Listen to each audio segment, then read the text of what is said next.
여러분 안녕하십니까, 김만음입니다. 7월 임시국회가 지난 4일 문을 열었지만 여야 교착 상태가 계속되고 있습니다. 지난 화요일에 본회의는 무산된 채 추경안 정부조직 개편안 모두 여러 주요 현안 처리도 지연이 되고 있는데요. 오늘 두 분 여야 의원 모시고 7월 임시국회 각종 현안들을 집중 진단해 보겠습니다.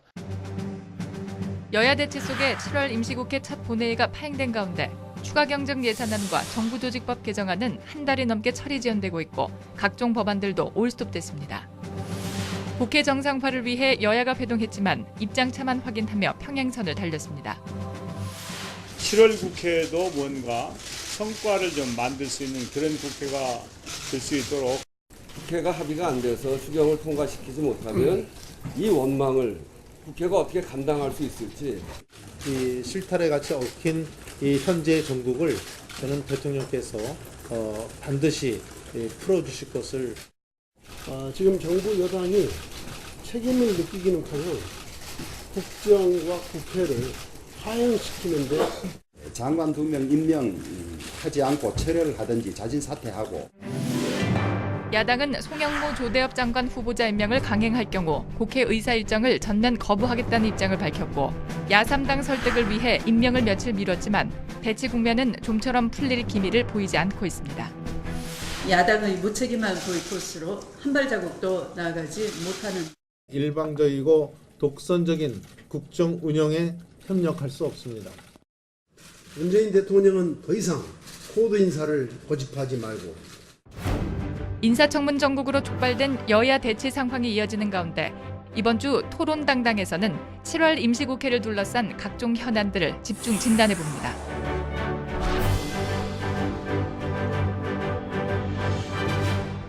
네, 함께 하실 두 분 소개합니다. 네, 더불어민주당 정춘숙 의원입니다. 어서 오세요. 네, 안녕하십니까. 네, 정의당 윤소아 의원입니다. 안녕하세요. 네, 안녕하세요. 네네. 네, 그 화요일 날 예정이 됐던 11일이죠. 국회 본회의죠. 야3당의 불참으로 무산이 됐는데요. 당시 처리 안건 김희수 헌법재판소장 또 임명 동의안도 있었고 북한 미사일 규탄 안도 네. 또 처리할 예정이었죠. 여러 가지가 지금 무산이 됐는데 앞으로 며칠 남긴 했습니다만은 7월 임시국회 뭔가 그 빈손 국회가 되지 않냐 걱정이 되는데 어떻습니까? 분위기가 안 좋은 건 사실이고요. 이제 그럼에도 불구하고 지금 이제 여야 원내대표들께서 계속 이 이견을 좁히고 어떻게 하면 이 임시국회 때 성과를 낼 수 있을까 지금 노력하고 계시고요. 굉장히 어려운 상황 속에서도 저희 여성가족위원회에서 또 네. 정연벽 그 후보자 인사청문 보고서 채택을 했고 또 월요일 미방위에서도 장관 인사청문 보고서 채택을 했고 그래서 이제 부분적으로 성과를 내고 있습니다. 네. 한 가지 좀 안타까운 거는 이제 말씀하신 대로 김희수 헌법재판소장 인사청문이 끝난 지가 이제 한 달이 됐거든요. 근데 이제 이 국가에 굉장히 중요한 결정을 하는 이 헌법재판소장 인사청문을 못 하고 있는 게 굉장히 안타깝고요. 그리고 추경 같은 경우도 사실은 그 야당에서도 정쟁의 어떤 그 도구로 쓸 것이 아니라 국민들의 삶을 먼저 생각을 하신다면 네. 대승적 차원에서 함께 해주셔야 하는 게 아닌가 이렇게 생각하고 있습니다. 대승적 차원에서는 어느 쪽을 얘기하는 겁니까? 국민들의 삶을 본다면 추경이 사실은 일자리라든지 이런 내용을 중심으로 하고 있기 때문에 네. 이 부분을 좀 야당에서 전향적으로 좀 받아들여서 함께 논의해 주셨으면 그런 의견입니다. 네, 야당의 전향적인 태도를 주문했군요. 윤소아 의원님. 예, 저희 야당인데요. 지금 자유한국당에 이어서 국민의당까지 정의당을 뺀 야3당이 국회를 전면 보이콧한 상황에서 정의당이 비교적 우호적인 야당이죠, 지금요? 정확한 야당이죠. 정확한 야당이다. 네. 네. 그래서 이제 오늘 같은 경우에도 이번 지금 얽힌 전국의 핵심이라고 할 수 있는 우리 국민의당에서 나오셔가지고 네. 어떻게 전국 해법을 좀 제시해 주고 했으면 더 좋았지 않나 네. 아쉬움이 있고요. 지금은 정춘숙 의원께서도 말씀하셨는데 추경, 인사청문회 등등 있고 또 남북관계 문제가 지금 상당히 긴장감에서 이거 해소해야 되고요. 그렇습니다. 예, 그리고 앞전 이제 순방외교에서 그 사드 인정 발언 부분이나 이런 것들로 인해 가지고 한중 한러 관계 예. 이런 문제도 좀 산적이 있습니다. 그런데 이제 국회에 이렇게 얽힌 부분에서 저는 한편으로 청와대와 여당이 노력은 하고 있습니다. 더욱더 이번에 이제 문재인 대통령께서 뭐 여야 영수회담을 지금 제안하신다고 그러니까요. 예. 적극적인 좀 해법을 찾아줬으면 좋겠습니다. 지금 제가 꺼냈던 추경안뿐만이 아니라 또 정부 조직 개편안뿐만이 아니라 문재인 대통령 외교, 정상외교 순방을 통해서 했던 국내적인 숙제들이 사실 남아있어가지고요. 국회에서 다룰 사안들이 굉장히 많을 것 같습니다. 지난 화요일에 수적으로만 보자면 정의당과 무소속이 다 뭉쳐서 수를 이룬다면 본회의 가동은 가능했죠. 근데 이제 저희가 개의를 하지 않았던 그런 이유들은 네. 사실은 야당에서 좀 더 협조적인 그리고 함께 할 수 있는 이런 국회를 만들기 위해서 저희가 좀 기다렸다고 보시면 될 것 같고요. 네. 그래도 이견이 있으면 모여서 만나서 얘기를 하고 그리고 대안을 찾아야 된다라고 생각을 하고 있습니다. 네, 예. 뭐 본회의야 열 수 있지만은 그렇다고 본다면은 예결위를 포함한 다른 또 이제 상임위 자체가 네. 협력 관계가 안 되면 또 쉽게 안 돌아가니까 어쨌든 간에 서로 뭔가 협력해서 절충하고 합의를 해야겠죠. 어떻습니까, 윤소혜 의원님? 지금 원래 국방부 장관 후보자 또 고용노동부 장관 후보자에 관해서 청와대에서 지난 월요일까지 경과보고서 재송부 요청을 했기 때문에 형식상으로 보자면 화요일쯤에 임명 예정돼 있었는데 연기하기로 했습니다. 어떻게 보세요? 아마 연기한 것은 야당에 대한 또 협조를 구하는 시간을 좀 벌기 위한 것이 아닌가 이렇게 좀 생각을 하고요.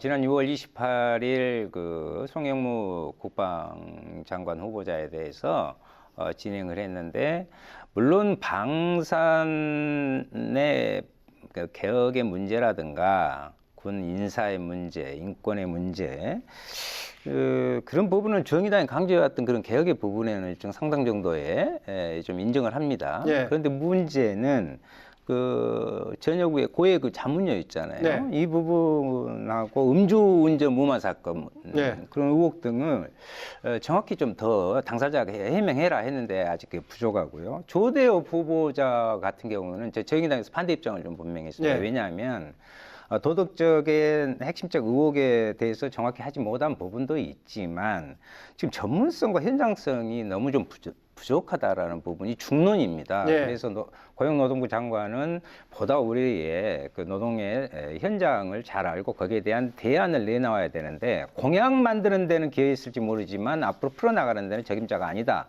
해서 정의당은 반대의 입장을 지금 가지고 있습니다. 마지막 발언에 상당히 의미 있는 발언을 해주시네요. 후보 때 공약 만드는 데는 기여했을지 모르겠으나 이후에 부처의 책임자로서는 좀 여러 가지 한계를 가지고 있다라고 본다.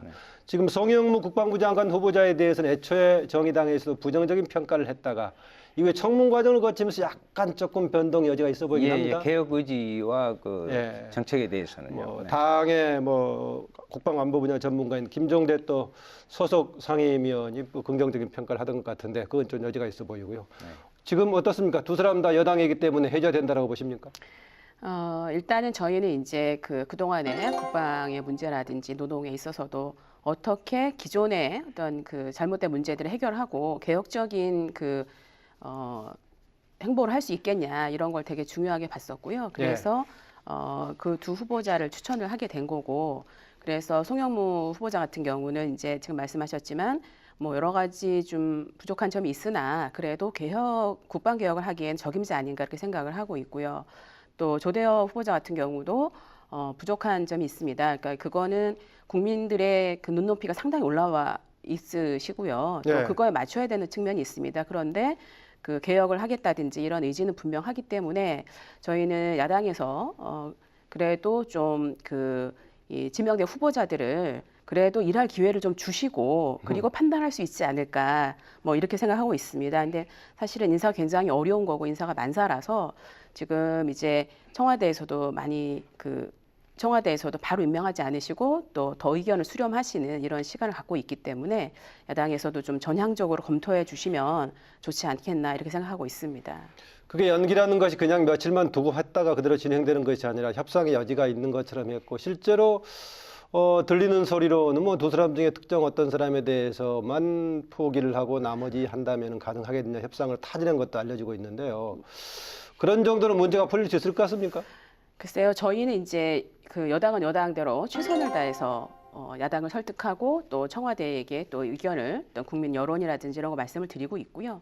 그리고 이제 그 이후의 일들은 또 현재의 정국이라든지 뭐 이런 부분에서 정치적인 혹은 정무적인 판단을 네. 해야 되는 게 아닌가 뭐 이런 정도로 생각하고 있습니다. 그 들리는 협상안 그 정도 가지고 좀 문제가 풀릴 수 있을 것 같습니까? 저는 그 부분이 정치적 거래가 돼서는 안 된다고 안 된다. 봅니다. 예. 예. 그것은 오히려 국민들에게 A가 아니다. 또 하나는 오히려 그러한 것을 가지고 가는 것은 야당이 자칫 잘못하면 인사청문회를 들어서 국정의 발목을 잡는 데 있어서 예. 오히려 거기에 정당성을 일부 인정해주는 부분이 될 수도 있다. 그래서 그런 부분을 설령 거기에 대한 판단은 명확히 할 필요는 있지만 그것은 대통령의 권한이기도 한 분을 임명하지 않고 한 분은 한다 하는데 그것이 정치적 국면을 풀기 위한 거래의 내용으로 되어서는 안 된다는 것은 제 생각입니다. 예. 문재인 대통령 집권 초에 한미 정상회담 그리고 G20 회담 연급하고 나서요. 지금 지난 월요일 날 국정에 다시 이제 복귀를 하셨는데 해가지고 했던 말 중에 하나가 지금 국회 상황을 두고 야당을 향해서 추경안이라든가 정부조직 개편 이런 것을 인사 문제와 결부시키는 거 연계시키는 거 안타까운 일이다라고 얘기했었는데 어떻게 보면은 과거에 또 야당했을 때 어떻게 했나 이런 생각도 드는데 대통령의 그런 발언 상황에 맞는 적절한 발언이라고 보십니까? 뭐 일단 이제 우리 그 문재인 정부가 출범하게 된 과정을 좀 보시면 기존의 다른 정부가 출범했던 거하고 상당히 다른 부분이 있다고 생각을 합니다. 예. 일단은 인수위 없이 출발을 했고요, 우리가. 그리고 이렇게 출발하게 된 데에는 사실은 민주적인 그런 질서들이 굉장히 여러 가지 국정농단 사건으로 인해서 훼손이 된 상태에서 국민적 열망을 가지고 출발한 그 정부라고 생각을 합니다. 예. 그래서 그래서 이제 국정 공백 기간이 상당히 길었거든요. 그래서 국정을 최대한 빠른 시일 내에 정상화해야 된다 이런 부분이 많이 있어서 사실은 이제 정부 조직 그러니까 장관을 임명하거나 이런 인사청문회를 좀 진행을 해줘야 되고 또 추경은 또 추경대로 국민의 삶과 직접 연관이 있기 때문에 이런 부분을 좀 잘 검토해 주시라 이런 뜻으로 말씀하신 거로 이해하고 있고요. 예. 그래서 우리 현재 문재인 정부가 출발하게 된 이 현실적인 어떤 특수함 또 어떤 그 시급함 이런 것들에 대한 그 이해와 협조를 좀 당부드리고 싶습니다. 어떻습니까? 문 대통령의 그런 지금 국회에 대해서 아쉽다, 특히 야당에 대해서 아쉽다 하는 발언. 일부 야당에서는 이전에 박근혜 정부에서도 3년 반, 4년 가까이 계속해서 국회 탐문하다 끝났는데 그런 식의 시작이 되는 거 아니냐 이런 지적도 있던데요.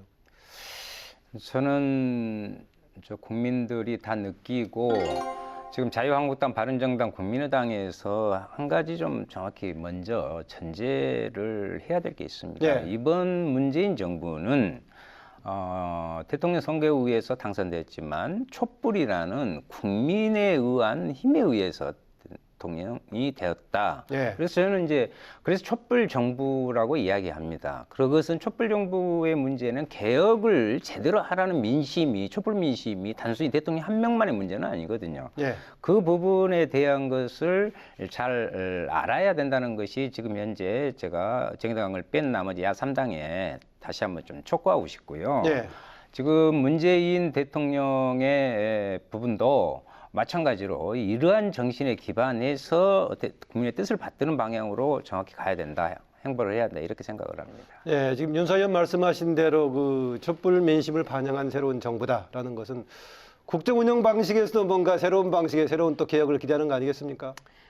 그렇죠. 그래서 사실은 저희 이제 원내대표께서 말씀하셨지만은 최대한 야당과 함께 협치하겠다라고 하는 것을 여러 가지 방식을 좀 보여주고 있습니다. 그래서 예. 대통령께서도 직접 국회에서 이제 야당들 방문하셨고 또 의견을 많이 들으시려고 지금 노력을 하고 있고 서로 시간을 갖고 이제 인내를 갖고 또 협상해 나가는 이런 과정이 저는 기존의 정부하고는 좀 다른 모습이라고 생각을 합니다. 그런데 우리가 되게 어렵죠. 이 인사 문제 여러 가지 어려운 문제들이 있지만 그렇다고 해서 그것을 포기하는 것이 아니라 끝까지 최선을 다해서 노력하는 그 모습 자체가 전 달라진 모습이라고 생각합니다. 네, 달라진 모습이다. 예결위 관련 지금 추경 관련 얘기로 들어가 보죠. 윤 의원 지금 예결위 네네, 소속이시죠? 예결위입니다. 예. 지금 해당 각 분과 해당 상임위에서는 논의하긴 했었지만 공식적인 의결 절차는 거치지 않은 가운데 네네. 지금 얘기로 넘어가 있는 상황이죠. 네네. 진행이 어떻게 되고 있습니까? 지난 9일 날 두 번째 예결위 전체 회의가 있는데 이번에는 직권으로 의장이 예결위에는 안은 상정을 한 거죠. 네, 추경안은 상정을 했는데 심사가 이루어지질 않았어요. 그러니까 그 안에 대해서 위원들의 그 질문조차도 되고 있지 않고 그래서 심사 단계로 들어가려면은 예결위원 중에 과반이 돼야겠죠. 예. 예. 그래서 이제 저는 그때 그 이야기를 하도 답답해서 단상에 나가서 의사진행 발언을 했어요. 추경이 처음에는 정부 국가재정법 89조 1항을 들어서 이게 추경 편성 취지에 맞느냐 하고 자유한국당 등에서 문제를 그랬죠, 예. 냈는데 그다음에 인사청문회와 이렇게 연동해서 했단 말이죠. 이것은 그래서 정의당은 줄기차게 이야기했습니다. 인사청문회와 나라의 살림살이, 국민의 삶을 걱정하는 이 추경은 별개의 문제니까 따로 가야 된다. 근데 이번에 이제 또 핵처럼 이렇게 떠오르는 또 국민의당 제보 조작 사건의 문제가 네. 이 발목을 완전 보이콧에 이르게 되는 이런 그래서 이제 거기에서 국민이 보고 있으니 그 국민 살림살이를 논하는 부분에 이러한 방식으로 다가서는 것은 국민이 용납하기 힘들 것이다. 즉각 예결위에 복귀를 해서 추경을 빨리 해야 부실 심사가 되지 않을 거 아니냐. 그래서 질의는 계속해서 내용을 채워가야 된다 하고 저는 주장했습니다. 그러니까 현재로서는 결국은 지금 정의당을 제외한 다른 야 3당이 지금 다 합류를 해야 지금 심사 단계에 좀 들어갈 수 있다 그런 얘기죠? 예, 지금 위원장님이나 뭐 여당 간사님들도 그 노력을 하고 있는 것으로 이렇게 알고 있습니다. 네. 지금 그 여러 가지 뭐 얘기가 같이 되고 있는데요. 추경 관련해서는 아까 국민의당 얘기가 나왔었는데요.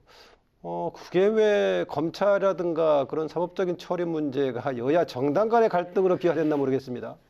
그러니까 일단은 이제 뭐 그 국민의당에서 어저께 그 이준서 최고위원이 이제 구속되지 않았습니까? 그래서 이제 검찰의 그 결과를 수용하시겠다 이렇게 얘기했는데 1차적으로는 국민의당에서 이렇게 그 제보 조작한 부분에 대한 어떤 사과가 있어야지 되는 거고요. 예. 그리고 이것과 상관없이 이것은 그 본인들의 잘못으로 인해서 검찰에서 해결을 해야 되는 이런 문제가 있고요. 예. 이것과 따로 지금 뭐 인사청문이라든지 추경이란 이런 거는 정치적 일정은 다르게 진행이 돼야 된다고 생각을 합니다. 예. 이거를 연결시켜서 한다는 것 자체가 굉장히 그 납득하기 어려운 거고요.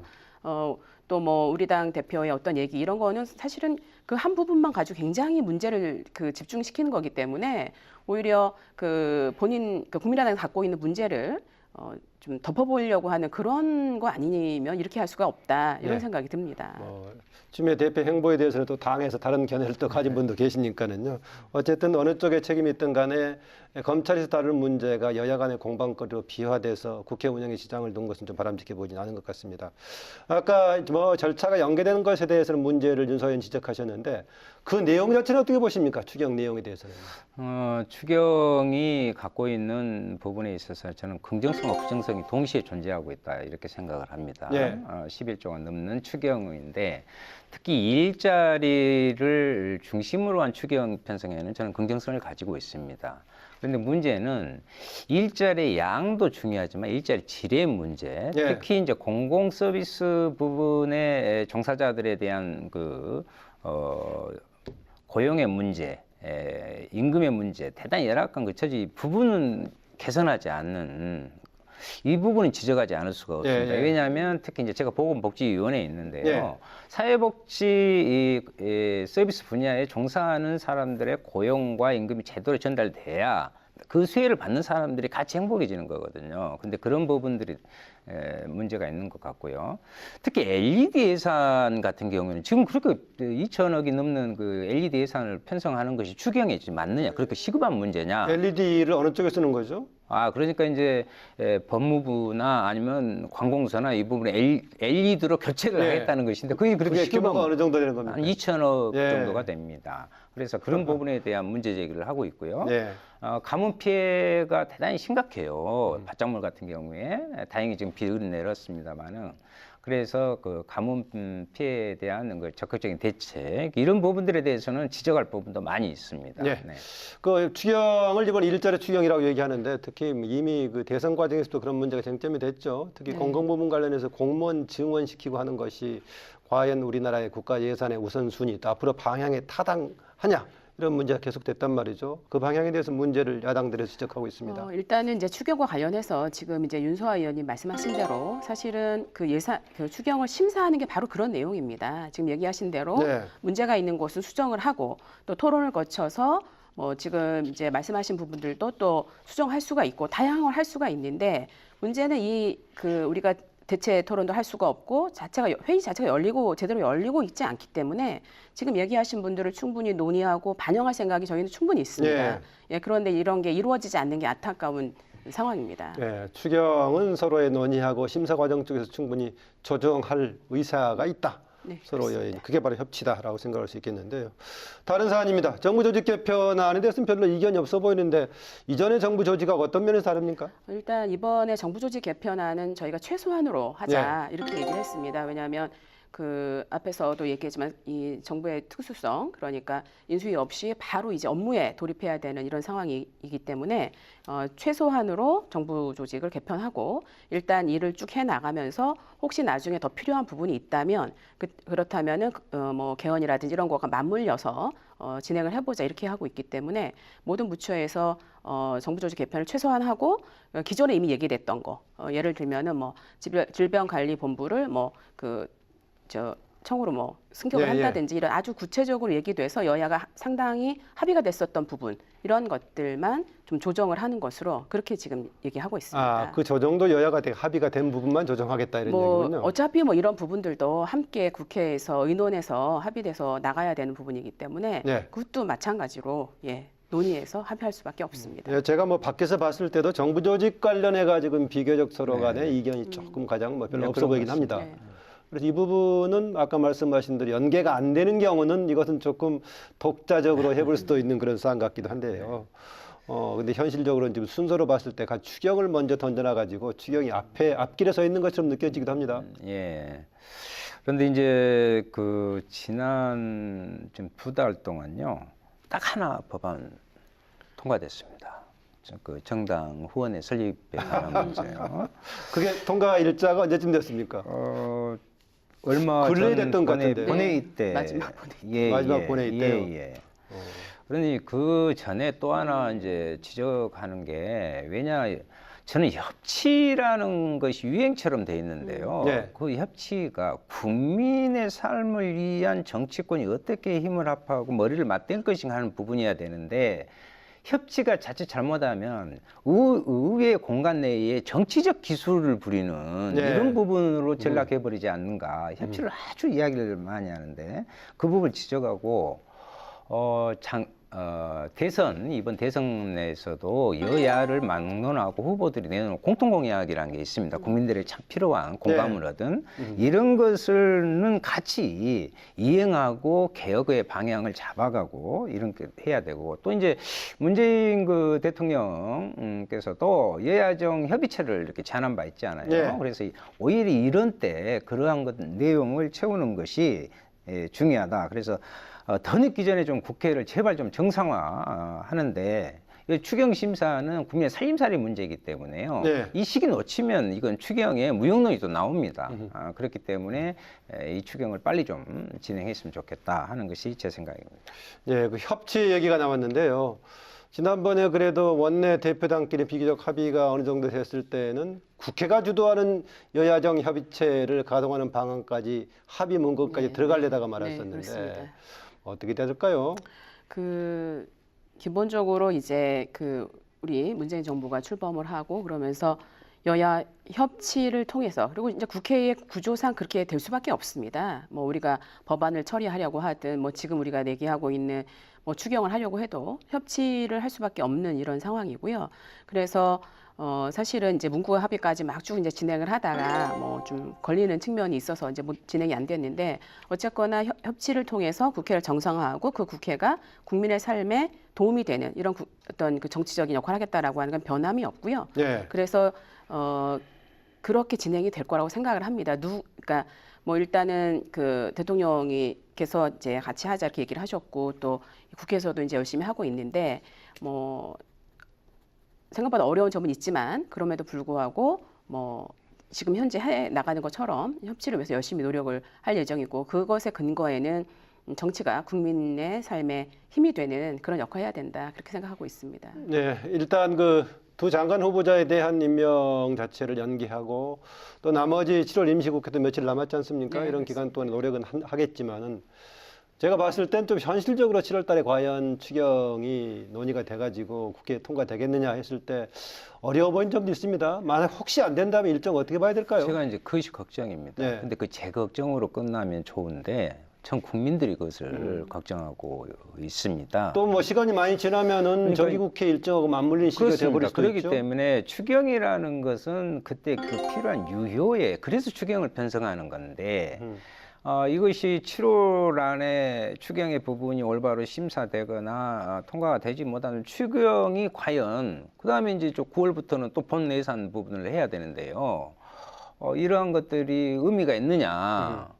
이래서 그렇다면은 추경을 그래서 국민의 일자리 문제라든가 이런 거 하려고 했던 부분에서 국민들은 여러 가지 좀 바람을 가지고 있고요. 아까 이제 제가 그건 좀 덧붙여드리고 싶습니다. 공무원 문제를 가지고 자유한국당이나 이런 문제를 제기하고 있는데요.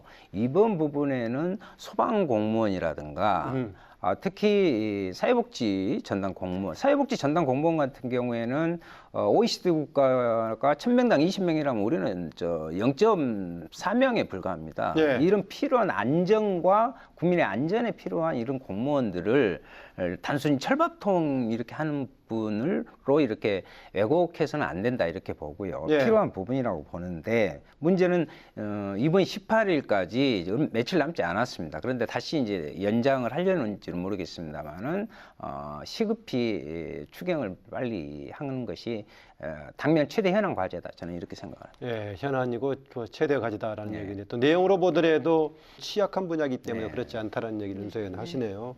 만약에 안 된다면 앞으로 일정이 어떻게 될까요? 일단 18일 날 좀 될 수 있도록 네. 국회에서 좀 자신들의 역할을 좀 해야 된다고 저는 생각을 하고요.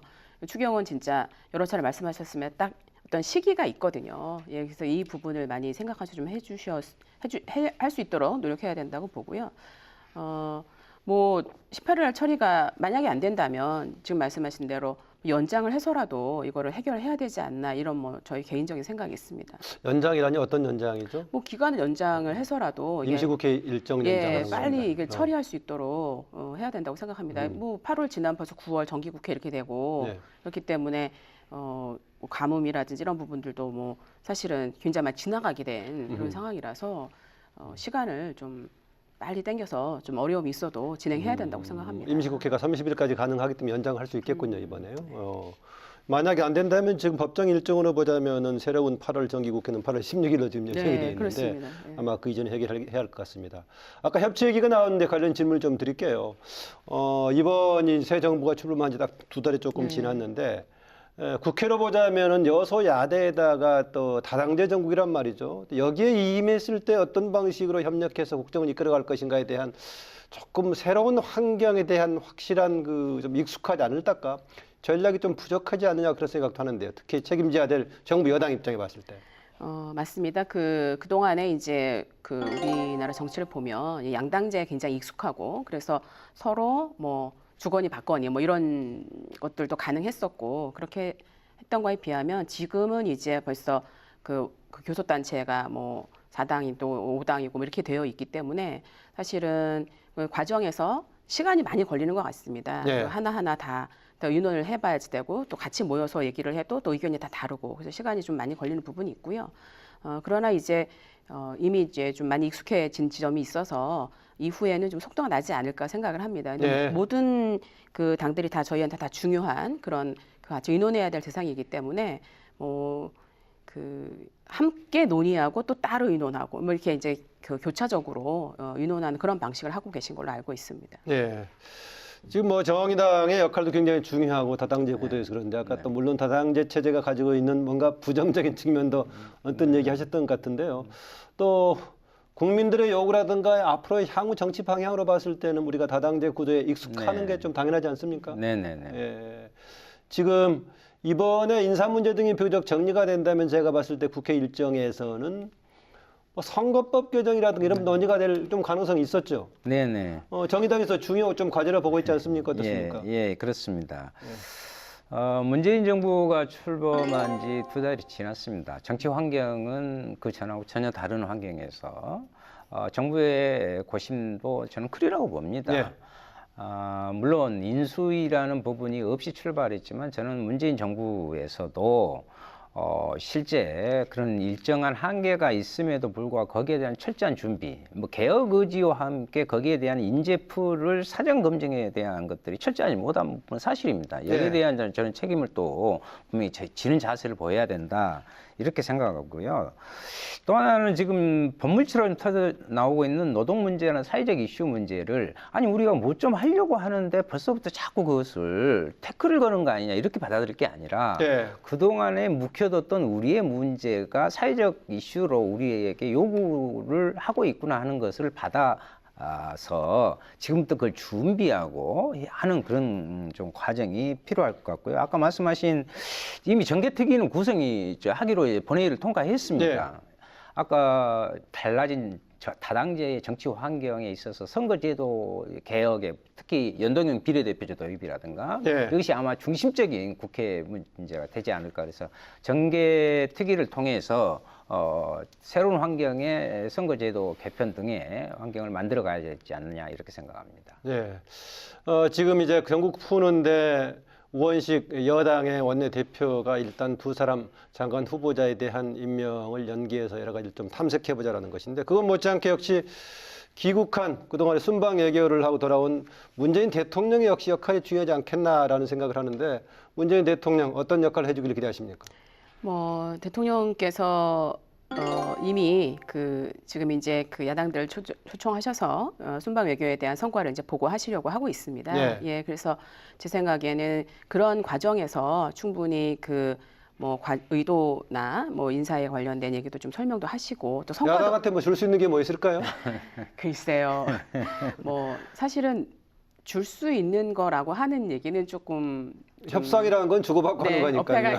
좀 어려움이 있는데요. 일단은 그러니까 세계적으로 어떤 우리의 달라진 어떤 위상 그리고 주체적으로 우리의 문제 우리가 해결해 나가는 과정에서 야당의 협조를 좀 요청을 하실 것 같고요. 또 그렇게 할 수밖에 없는 현재의 조건이라고 생각합니다. 그리고 최대한 의견을 좀 들으시고 함께 할 수 있는 부분을 찾아가시는 그런 것들을 해나갈 수 있지 않을까. 그리고 여기에는 국민적인, 그러니까 과거에 쌓여있던 문제들을 해결하는 국민적 열망이 있다는 것을 야당에서도 꼭 함께 기억하시고 어떤 일을 결정하실 때 늘 정치인으로서 정당으로서 어떤 역할을 할 것인가 이런 걸 함께 고민해 주시면 좋을 것 같습니다.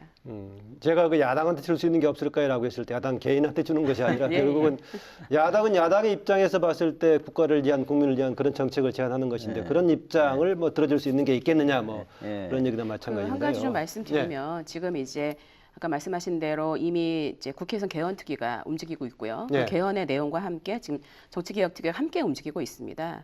개헌특위 쪽의 위원이시죠? 네, 그리고 이제 제가 이제 옮겨서 정치개혁특위 위원을 하기로 했습니다. 예. 그래서 그런 예를 들면은 우리나라의 정당이 어떤 모든 국민의 목소리를 다 담아내기엔 부족함이 있다 이런 얘기들이 많이 있었던 거고요. 그래서 이제 이 정치개혁특별위원회를 구성을 한 거죠. 이런 과정에서 그동안 야당에서 많이 제기했었던 문제들이 이 안에서 좀 해결될 수 있는 부분이 있고요.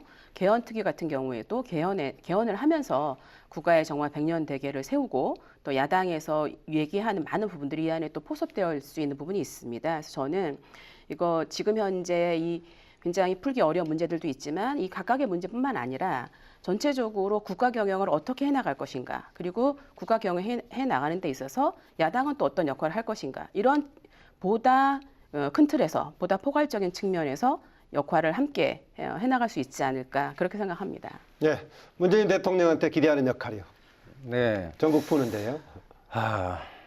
아마 열망은 앞서고 현실은 누추하다. 이것이 지금 그것을 그대로 좀 반영하고 있지 않는가. 네. 어떤 그 국민적 요구인 개혁에 대한 부분들이 있고요. 그런데 현실적으로는 아까 말씀드린 그 인사 검증에 있어서 개혁 의지를 앞세웠는데 결국은 인재풀을 제대로 검증하지 못한 이런 부분이 또 있고요. 그렇다고 해서 이제 국회 내 상황은 대단히 좀 복잡하게 얽혀 있기 두 가지의 하여튼 현실에 있다고 봅니다. 그런데 저는 그 방향을 문재인 대통령은 명확히 해야 된다고 봅니다. 그래서 국민을 바라보고 정확히 가야 된다. 정치적 그 부분에서 타협점이라든가 해결책을 모색하는 것은 그런 것을 바탕에서 했으면 좋겠고요. 네. 지금같이 어려울 때는 문재인 대통령도 이제 귀국하셨고 어제 표현도 하셨는데 이 앞전에 제안할 때 여야정 협의체를 가지고 야당에 대한 공통의 국민의 과제를 같이 하면서 잘 좀 풀어주십시오. 같이 네. 합시다. 이런 시스템을 좀 다시 한번 좀 제안을 하고 발걸음하고 마음을 이쪽으로 했으면 좋겠다. 저는 가능하리라 이렇게 봅니다. 그래서 문재인 대통령과 청와대가 좀 여당도 마찬가지시고요. 더 적극적으로 좀 나서는 모습 필요합니다. 네, 문재인 새 정부가 출범하면서 초기에 이런저런 행보에 대해서 아주 국민들에게만 조금 새롭게 공감을 불러일으키기도 하고 기대를 줬었는데요. 저는 기억나는 것 중에 하나가 이게 있습니다. 박수현 대변인이 했던 얘기가 야당 대변인의 목소리를 국민의 목소리로 듣겠다라고 했던 굉장히 중요한 부분이었습니다. 그동안엔 대개 정부 쪽에서는 야당 대변인의 목소리는 조금 뭔가 맞서는 대처해야 될 전략으로 봤었는데 좀 그런 관점에서 보는 게 필요하지 않는가 하는 생각이 들기도 합니다. 지금 보건복지위원회 관할이라고 볼 수 있는 보건복지부 장관이 장관 후보자 중에서 맨 나중에 지금 지명이 된 케이스죠. 네. 청문회 앞두고 있는데 전망이 어떻습니까? 뭐 일단은 그 후보자께서 박능호 후보자죠. 네네, 박능호 후보자가 오랜 기간 사실은 사회복지 아주 기본 중에 기본인 빈곤의 문제를 굉장히 집중적으로 다뤄오셔서 그 부분에 있어서 굉장히 전문가라고 저희 생각하고 있습니다. 그래서 이런 본인의 전문성들을 가지고 그 보건복지부 장관의 역할을 잘 하실 수 있겠다 기대해서 저희가 한 거고요. 예. 뭐 그거는 오랜 시간 걸린 거는 이제 저희가 좋은 분을 이렇게 이제 찾다가 시간이 걸렸다 이렇게 이해하시면 될 것 같습니다. 예. 윤 의원님 어떻게 보세요?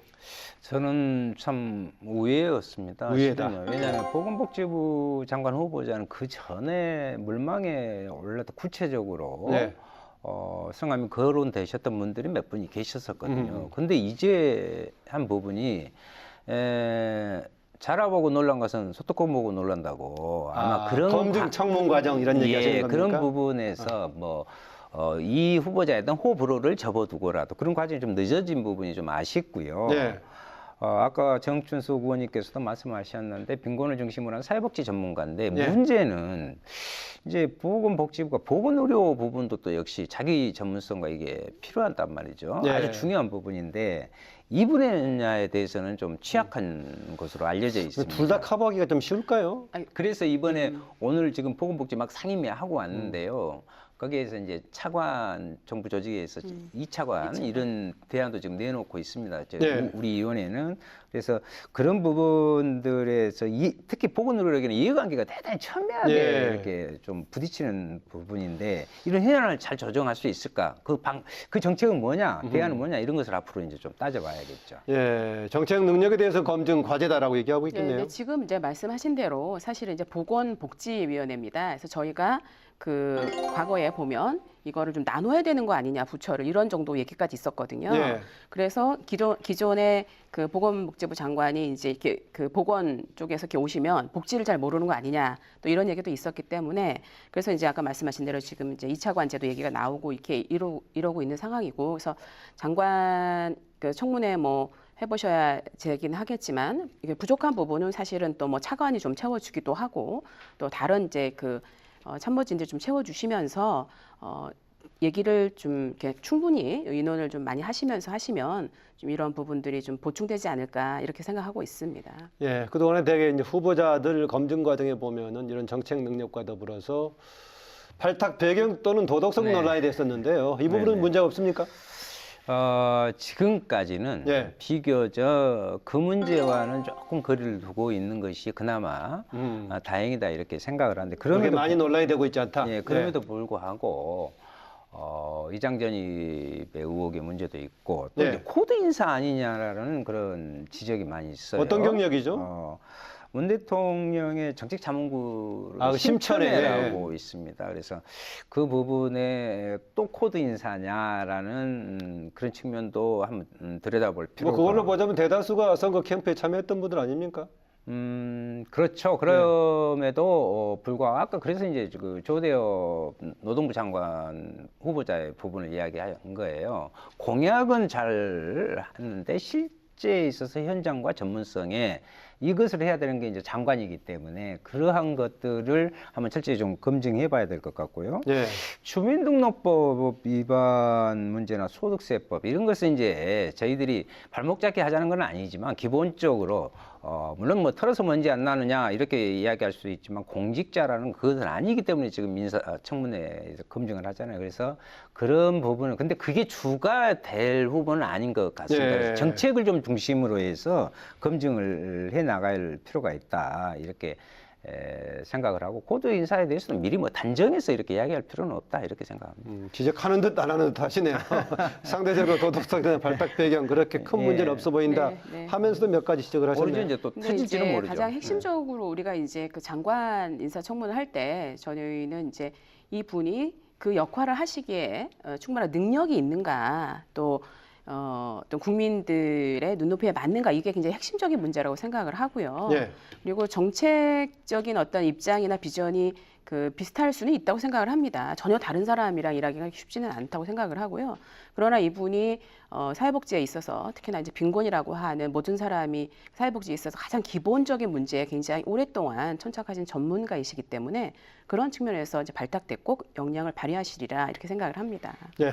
뭐 시간이 다 돼가는데 상임위 관련 좀 질문 좀 드리겠습니다. 두 분 지금 두 분 다 보건복지 활동하고 네네. 계시는데 보건복지위원회에서 다루는 분야가 말 그대로 보건, 의료, 복지, 뭐 식품 안전 이런 거 다루지 네, 않습니까? 그렇습니다. 예. 이런 문제 중에 지금 가장 시급하게 상임위 활동을 통해서 관철시키고자 하는 사안 어떤 게 있습니까? 지금 이제 그 저출산 고령화 문제 굉장히 심각해서 제가 볼 때는 이제 저희 모든 사람이 가장 관심이 있습니다. 현재 보건복지위 모든 사람이 관심이 있어 저도 마찬가지인데 최근에 보면은 그 OECD에서 우리나라가 그 자살률 1위입니다. 네. 이거 일본이 우리나라랑 되게 비슷했는데 굉장히 정책과 예산을 투입하면서 지금 거의 3분의 1로 줄었거든요.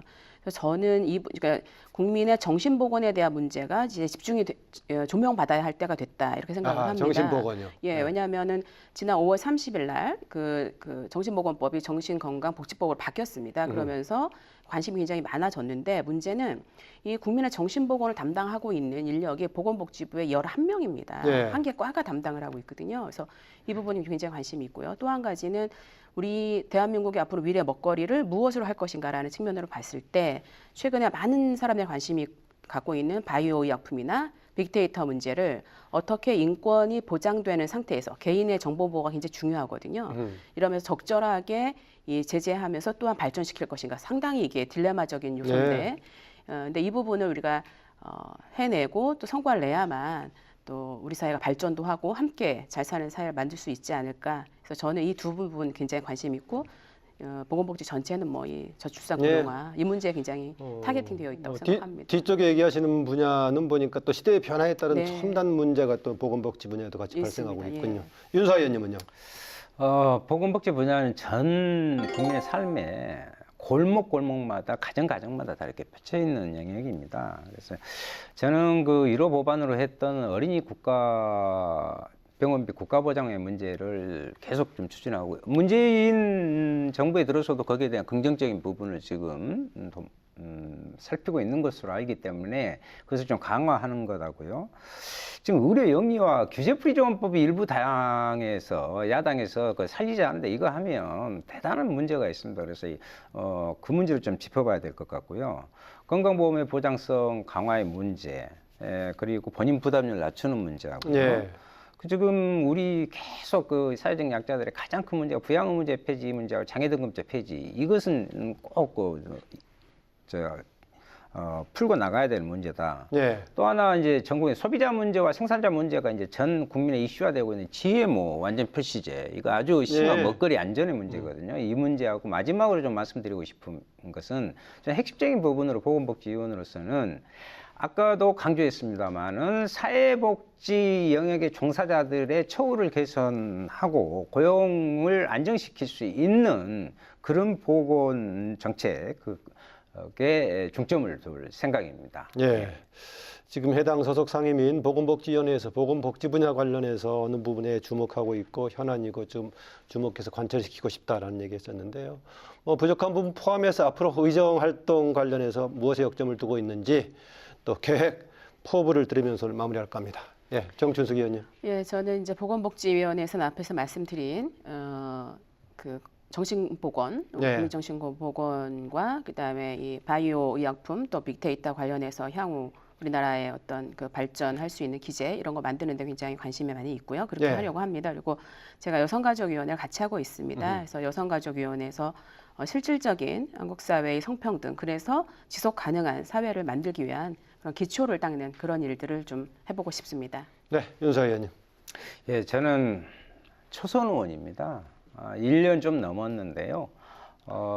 지금 현재 국회의 모습이 그간의 정치의 모습이었다면 이것을 완전히 바꿔, 아까 사회자님께서도 지적하셨는데 새로운 환경에 맞는, 또 하나는 국민의 요구가 어디에 닿았느냐를 명확히 보면서 정치가 좀 달라져야겠다. 특히 국회의 활동의 방식과 내용이 달라져야겠다. 이것을 꼭 말씀드리고요.